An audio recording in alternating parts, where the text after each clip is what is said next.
বন্ধু বন্ধু ভালো আছো তুমি? আমগুলো লগে বন্ধুত্ব করতে আইছস হর বড় কালা খাউটা দা ভাগ ভাগ ভাগ। এই ছেলে, এই এখানে আসো, এখানে আসো। আমি দেখলাম যে ওকে তোমরা মানে কালো খাট্টো খুব গালিগালাজ দিয়ে খুব কোকাট্টো ভাষায় কথা বলে ওকে তাড়াই দিলা, এটার কারণ কি? হুজুর ওই আমগুলো লগে বন্ধুত্ব করতে চেহারা চুরুর নাই কি বালা নাই খাউটা মাউটা। আল্লাহ এগুলো করে না। আল্লাহ তাআলা কোরআনে বলছেন সূরা 3-এ, লাকাদ খলাকনাল ইনসানা ফি আহসানি তাকওয়িম।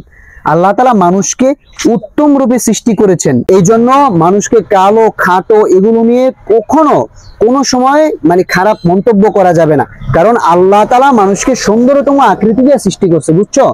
এজন্য এটা তোমার মুসলমান ভাই হিসাবে তোমার দায়িত্ব হচ্ছে কি কোনো খারাপ কথা তার সম্পর্কে বলা যাবে না। নবীজির হাদিস আছে, নবীজি বলছেন, মান সালিমাল মুসলিমুনা মিন লিসানিহি ওয়া ইয়াদি। ওই মুসলমান তার মুসলমানের ভাই থেকে নিরাপদ যাহার হাত এবং মুখ দ্বারা সে নিরাপদ থাকে। এবং তুমি যদি খারাপ কথা বলো মুখে দিয়া, ওকে খাটো করো, ওকে কালা বলো, তাহলে ও মনটা কষ্ট পাবে না? এই জন্য তোমার গুনাহ হবে। হ্যাঁ, এগুলো আর কখনো বলবা না, ঠিক আছে? আয় বন্ধু হন, যাও। আজকে থেকে তুই আমাদের বন্ধু।